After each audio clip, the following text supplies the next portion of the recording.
Well, this is going to be our last episode in this series, Strawmen and Those Who Build Them.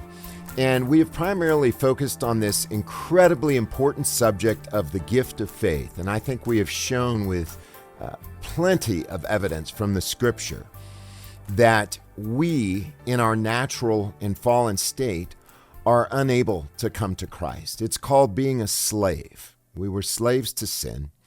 We were in bondage. We worshiped and served ourselves and self-righteousness. Jesus is not appealing to the natural man. Okay, the light of God, the light of life is not appealing. Why? Because we're in darkness. We're blinded. We're deaf. Okay, we have been blinded by our self-righteousness and sin. And that's what makes the gift of faith so beautiful. So what we're going to do is we're going to continue this study, but show how the gift of faith is not some arbitrary choice of Almighty God, but it's rooted entirely in His love. So the question again, who will believe? Why did we believe? Why did I believe over Hitler? If Hitler, in fact, did not believe. But why would I believe over any other person who chose unbelief? I clearly chose to believe in Jesus, but why did I choose? Well, I believe that the Bible's super clear about that, and that it is based entirely upon God's loving and sovereign work in my heart and in the hearts of all those who believe. Who will believe? As many as were ordained. Is that biblical? Is that truly biblical? Well, what does Acts chapter 13, verse 48 say? And hearing, the nations rejoiced and glorified the word of the Lord. And as many as were ordained to eternal life believed. It's incredibly clear. Whom the Lord wills. John 5, verse 21. For as the Father raises the dead and makes alive, even so the Son of Man makes alive whomever He wills. It's His choice. I know we don't like that. It's offensive. It's naturally offensive to us. What right does He have to just reveal Himself or make alive whomsoever He wills? What right? How dare the potter? How dare the potter have a right over the clay? Our will, God's will. Revelation 22 is clear. Verse 17 of chapter 22, and the Spirit and the bride say, come. There it is, the command.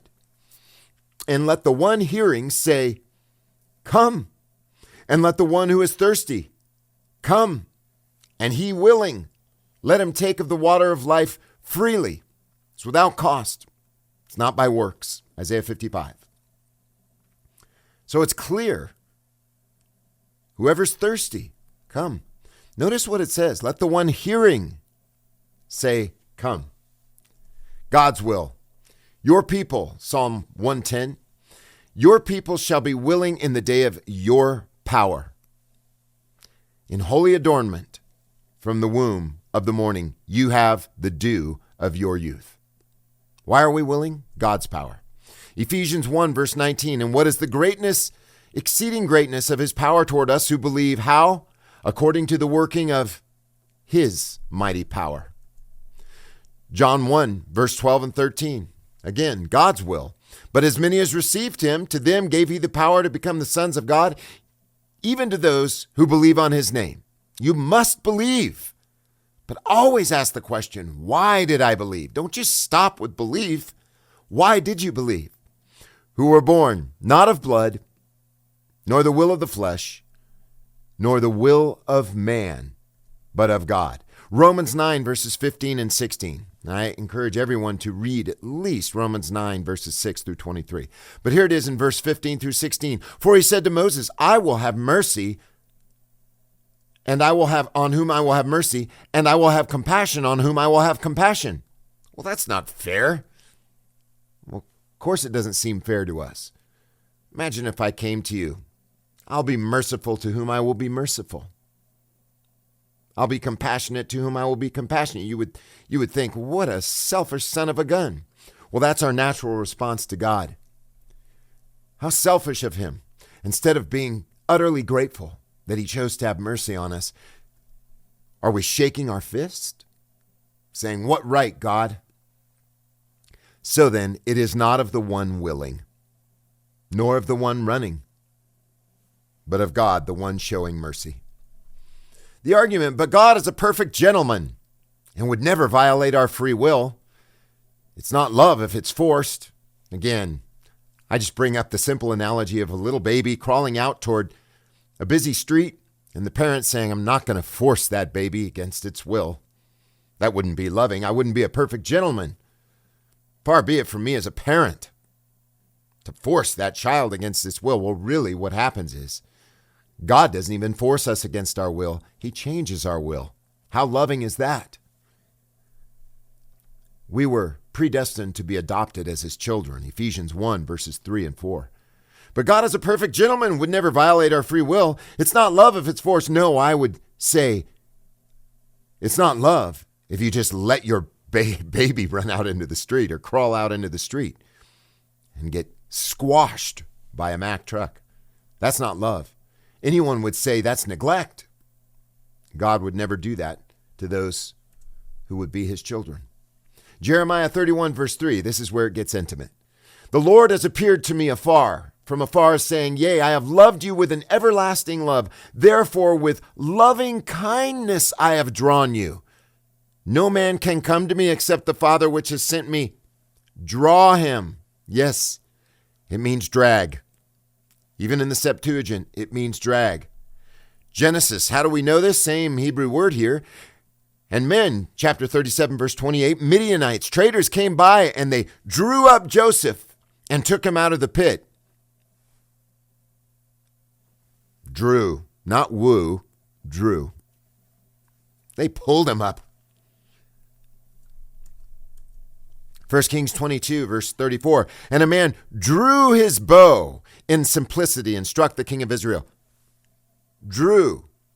He didn't look at the bow and say, woo, but rather drew, right? Same Hebrew word. Can you draw out the Leviathan with a hook or hold down its tongue with a cord? Same Hebrew word. With loving kindness, I've drawn you. It's love. It's not a mean, arbitrary God. It's a loving God. Woe to those who draw iniquity with cords of vanity. Same Hebrew word. And sin with cart ropes. Cart. You see, what the humanist does is puts the cart before the horse.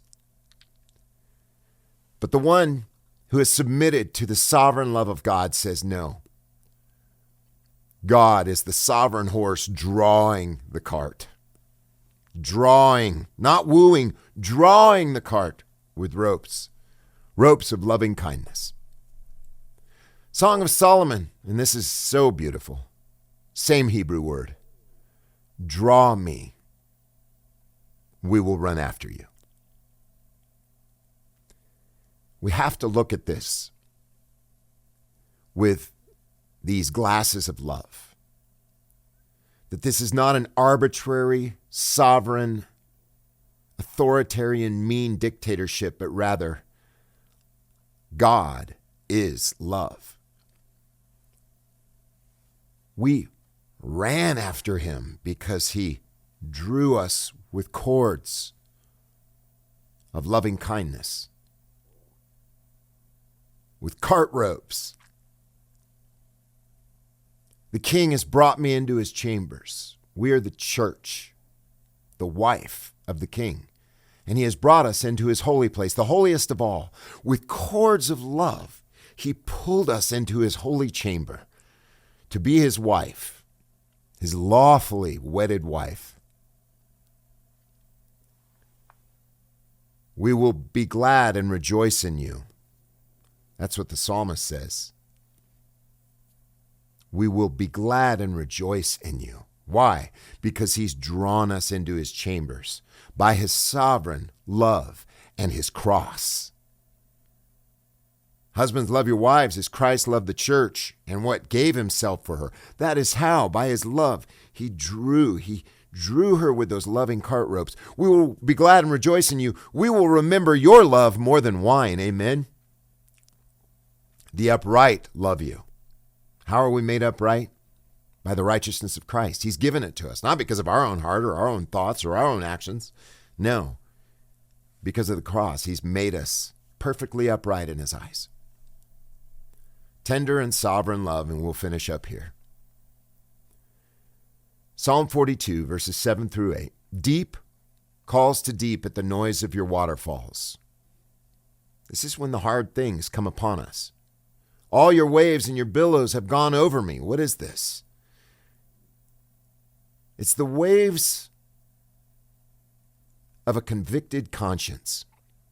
It's the waves of the wrath of God as we stood guilty before him, naturally.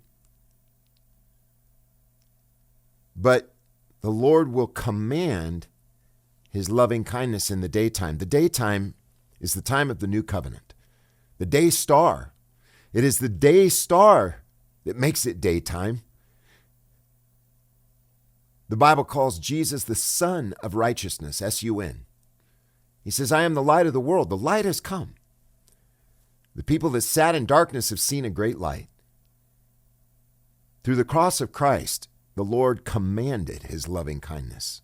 It was a command. I will love my people. And in the night, his song shall be with me, my prayer to the God of my life. As they awaited the time of Messiah, as they awaited this time where light would come into the world through Christ and his finished work, reconciliation, restoration, ransom, redemption, they had to focus on this. They were walking through the valley of the shadow of death, yet they knew God would be with them. His rod and his staff would comfort them as they anticipated that point. Well, that point has come. He has drawn us indeed into his holy, pure, loving chambers, the holiest of all. We are present with him because of his sovereign grace and sovereign work on our hearts. Well, I hope you've enjoyed this series. That's it. Please subscribe to our channel if you have not already. And I encourage you to go to patreon.com/NCMI Live if you've been blessed by this. And please consider supporting us. And most of all, proclaim Christ, proclaim his power, delight in him, love him, give him thanks. One of the questions I ask in this study is, have you ever given God thanks for your faith?